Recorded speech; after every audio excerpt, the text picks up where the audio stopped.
The Adventures of a Disobedient Prince story. Please subscribe to my channel. A king had 4 wives and 4 sons, one son by each wife.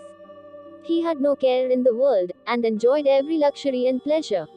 He had many long titles. 24 other kings paid him tribute, and his kingdom was truly vast. One day, as he sat on the swing under the full moon playing love games with his queens, he was struck by a fancy. He summoned his 4 sons to his presence, and asked the eldest of them, "Son, you are my eldest, the future king of this country. What are your plans?"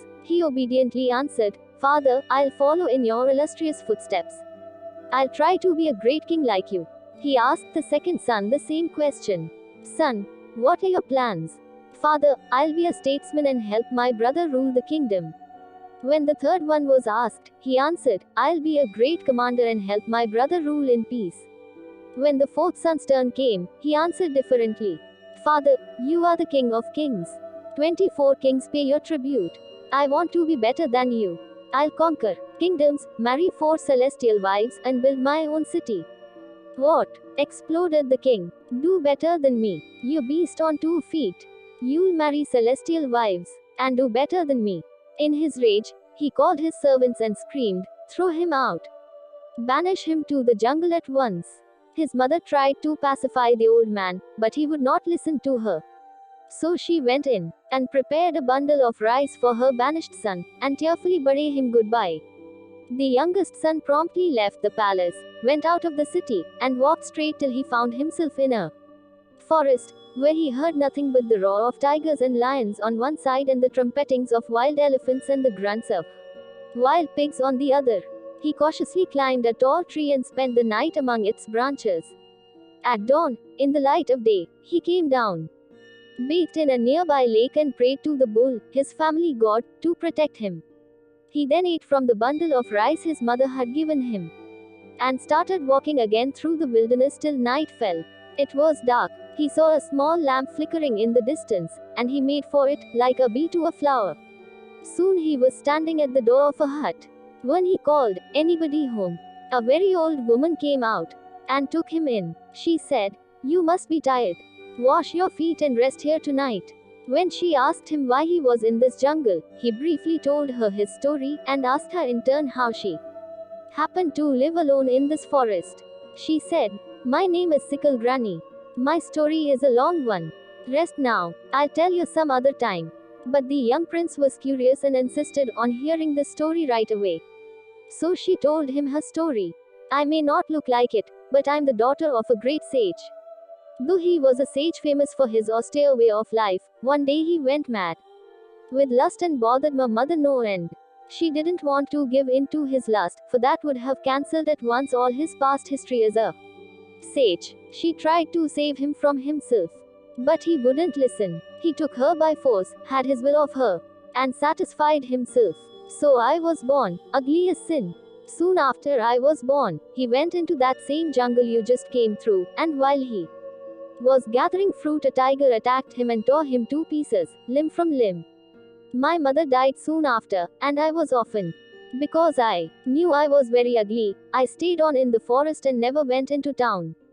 I just prayed and worshipped every day, and I attained the powers one gets only by such penance tapas. Many marvels have I seen since then. I can tell you more, but it can wait. It's late and you must sleep." The prince stayed with her and helped graze her cows. The old woman had only one rule for him. "When you take the cows out to pasture, never go towards the north," she had said. He had said, "Yes, I'll remember that," but one day his natural curiosity made him want to see what there was in the north that he shouldn't see. So he drove the herd in that direction. He came upon wonderful sights. He was particularly taken with a beautiful bathing well, built with gold bricks, and the steps set in crystal. Green, red, pink, blue, and yellow fish spotted in the water. He had hardly sat down under the shade of the jumbo tree that spread its branches over one side of it when 4 celestial women appeared, as if from the sky. He hid himself behind the tree and watched them take off their yellow silk pitambara saris, jump noisily into the well, and splash each other with the crystalline water, having a great time. On an impulse, the prince picked up one of the saris and fled. The sari belonged to none other than Indra's own daughter. She saw him run off with her sari, so she quickly got out of the water and ran after him, crying out, "Oh young man, you look like a hero. I'll marry you and no one else. Stop, turn around, and look at me." Astonished, he stopped, and the celestial woman at once snatched the sari from his hands, changed him into cold stone, and vanished. When the prince did not return home as usual by evening, the old woman became anxious. Wand and lantern in hand, she set out in search of him to the south, the east, and the west, but she found no trace of him. She guessed that he must have gone to the forbidden north, and when she went in search of him there she found him lying on the ground, a piece of rock. She struck it with her wand, and he returned to life, standing up in his own body. They hurried home to safety and she scolded him. "Didn't I tell you never to go north?" "By never, I meant never."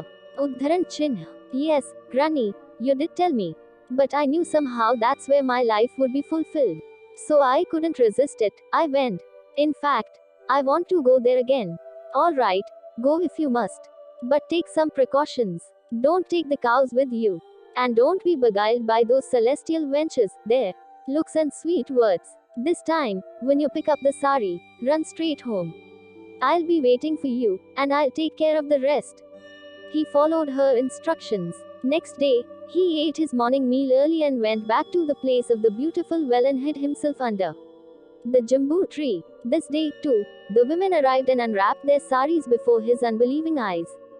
He gazed on them, his eyes moving from head to toe. What shapes! What complexions!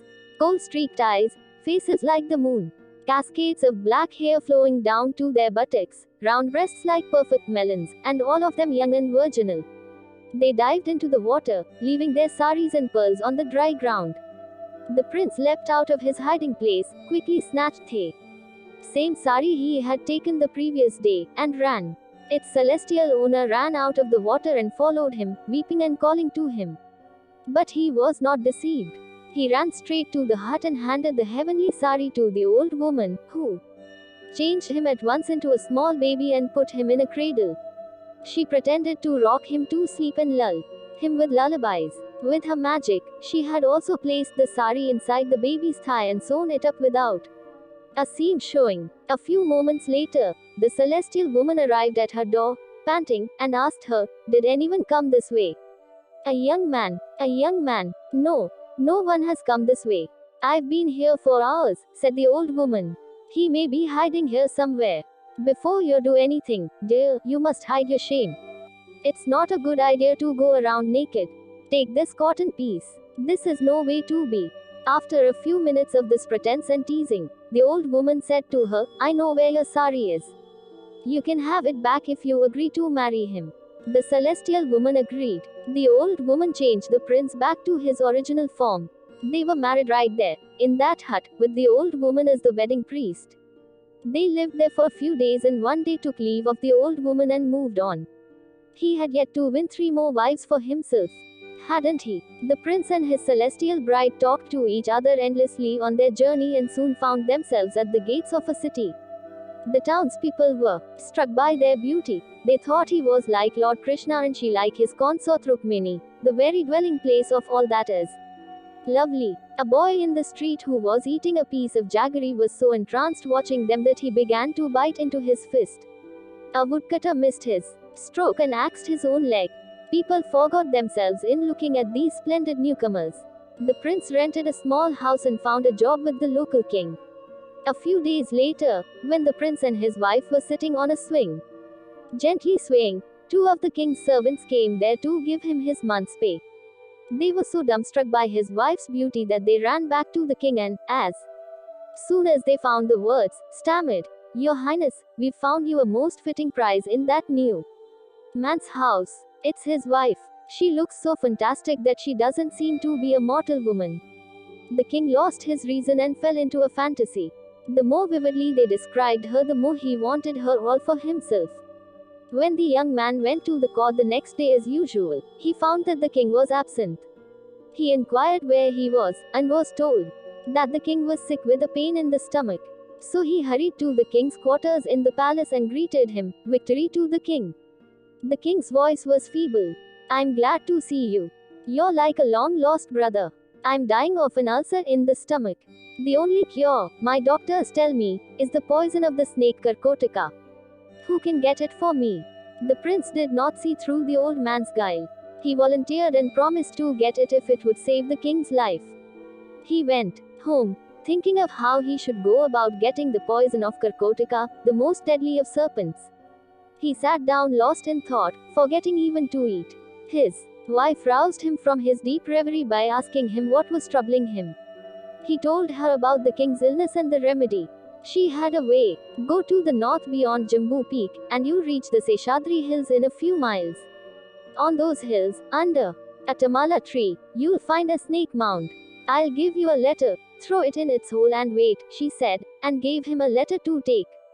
He ate his dinner and slept happily, woke up early next morning, and set out on his quest.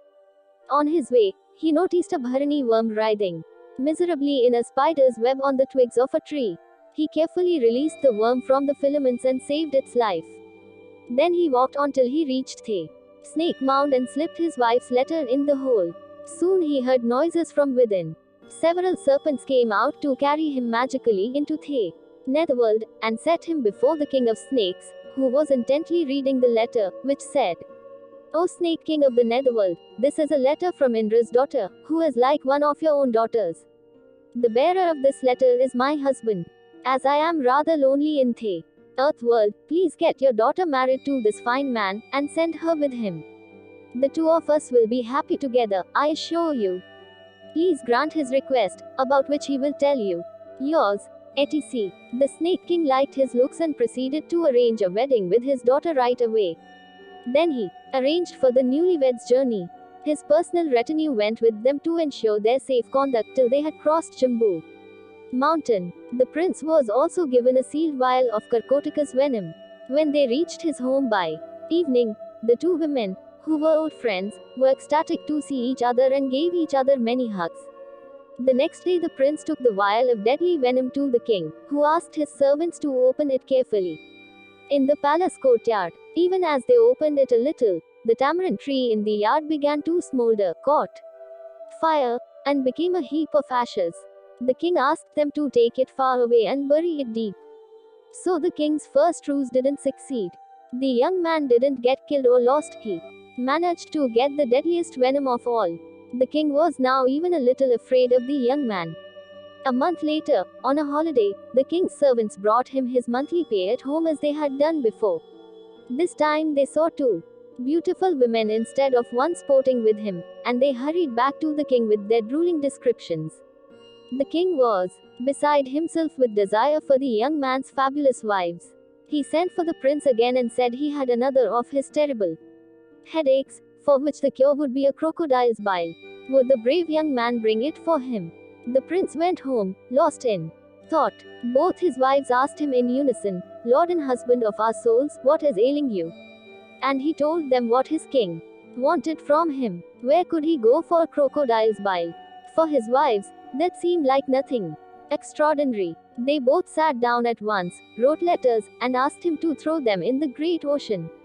He felt confident again, ate and slept well that night, and set out early the next morning in the direction his wives told him to go.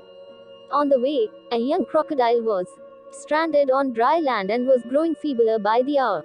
He carried it tenderly to the river, where it revived at once, finding its element. The grateful animal said, O mortal, you saved my life. If you are ever in need, think of me, and glided into the depths. He reached the seashore, and as soon as he threw the letters into the waves, 4 crocodiles appeared and carried him safely to the presence of the king of all the seas, who, after reading the letters, eagerly offered his daughter to him with a dower of the ocean's best diamonds and, of course, a supply of the best crocodile bile. When he returned home, the three unearthly beauties were happy together. Next day, when he brought the king the crocodile bile he had asked for, the king's heart sank. He knew his plans had failed again. The next month when the servants brought him his pay, they were dazzled by the sight of 3 celestial damsels laughing mischievously with the prince on the swing after a sumptuous meal together. They rushed back to the king as they had done before and told him what they had seen: 3 women who were out of this world, beautiful beyond compare. The women's charms had made them eloquent. The king went almost mad with desire. So he summoned the young prince again next day and praised him. "You are really a hero. You obviously can do anything. Do you think you can go to Indra's heaven and find out how my father, mother, and brothers are doing? Only you can bring me such news." "As you wish, my king," said the prince, who then went home to consult his wives. All 3 of them sat up all night and wrote letters, 500 of them. He took the whole sack full of them, went to the king, and asked him to get ready a deep pit of fire for him. When the pit was filled with firewood and lit, he leapt into the flames.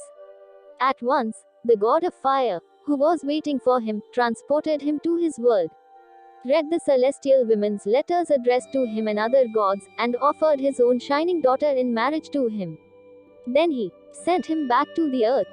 On his way back home, the prince had casually noticed a stream of water running towards an anthill, and he had stopped to divert the stream away from the ants. He slept well that night, surrounded by 4 loving women. Next morning, he took a letter to his king and another to the minister who was giving him advice. The letter to the king read as follows: "Dear son, your messenger brought us all the news about you and made us very happy. We are comfortable here without a care. We eat, drink, and rest like gods. Why don't you come and see us here? You can stay with us forever. You can come the same way your messenger came. Really, there is no other way. Come soon. We will be waiting eagerly for your visit. Yours, etc." The king and his wicked minister were excited by these letters. They were filled with the desire to go bodily to heaven. The king ordered a great fire built. Before sunrise, the news spread and the whole town was ready to jump in. Everyone wanted to go to heaven and see their dead relatives. But the prince said, "Good people, be patient. Let our royal highness and the honorable minister go first." The king and the minister, resplendently dressed, entered the fire with their entire family and entourage, and were burnt to ashes before everyone's eyes. The prince sent the townspeople home with the words, "Look, the wicked king and his villainous minister are dead, as you can see. This fire won't take you to heaven. It will only burn you. Go home now, and live your lives well." When he went into the king's palace, in the king's chamber he found the name of a Brahmin on a piece of paper. He at once searched for the Brahmin, found him in a little hut, and crowned him king, though the Brahmin protested. "I'm a poor man and I like it that way. What do I need a kingdom for? You rule it yourself." But the prince persuaded him. "No, this is all yours. You can give me shelter when I come here next." Then he left town with his 4 wives for the forest, where, with their help, he cleared a large space, built a great new city, and lived there happily for a while. Meanwhile, his father had fallen on bad times, lost his kingdom and wealth. He had become so poor that he was cutting and selling wood for a living. The whole royal family roamed from place to place in search of a pittance and, one day, arrived in the new city. The prince saw them from his balcony as they were walking in the street down below. He brought them home and gave them every comfort and luxury. One day soon after, before going on a hunt with his 3 elder brothers, he gave his first wife's sari to his mother for safekeeping, with strict warnings not to let it out of her sight and not to give it to anyone. At that time, the daughters-in-law were bathing. The first wife somehow found out about the sari and asked her mother-in-law, most sweetly, "Mother, let me see that new yellow silk pitambara sari. It's beautiful. Give it to me. Let me wear it today." The mother-in-law replied, No, I can't. My son has asked me not to give it to anyone." "What? Not even to me?" said the first wife in a hurt tone. Then she used her wiles, spoke beguilingly, and won over the somewhat simple old woman. She wheedled the sari out of her, and before anyone could say a word, the 4 celestial women quickly wrapped themselves in it and flew straight to heaven. That very moment, the great new city that was their creation also vanished, and nothing was left but the primeval jungle in its place. The old mother began to cry helplessly. The prince and his brothers, who were out hunting, seemed suddenly caught in an unknown fastness in the jungle, as if it had thickened around them before they knew it. The brothers asked him, "What's happening?" He knew. "It's all our mother's doing," he said. "They slashed all about them with their swords, somehow extricated themselves from the tangle of bushes and creepers, and came to where the mother was sitting distraught and in tears.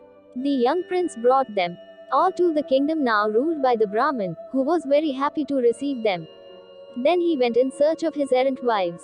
The celestial wives spent a while in the world of the gods, but soon began to miss their husband. They remembered his pranks with longing, so they decided to come down to the earth, found him wandering aimlessly, and offered to take him with them to their world.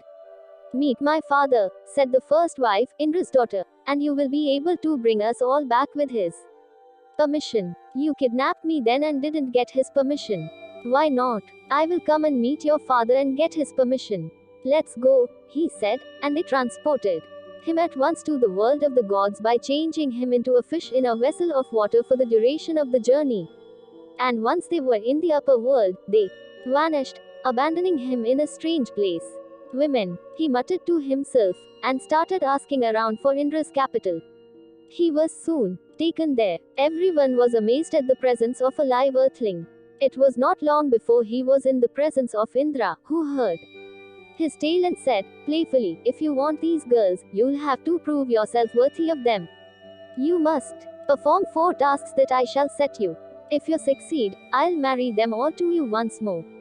Indra scattered a basket of tiny sesame seeds in a vast field and said, "There. Pick them all in 3 hours and you can have the fire god's daughter back."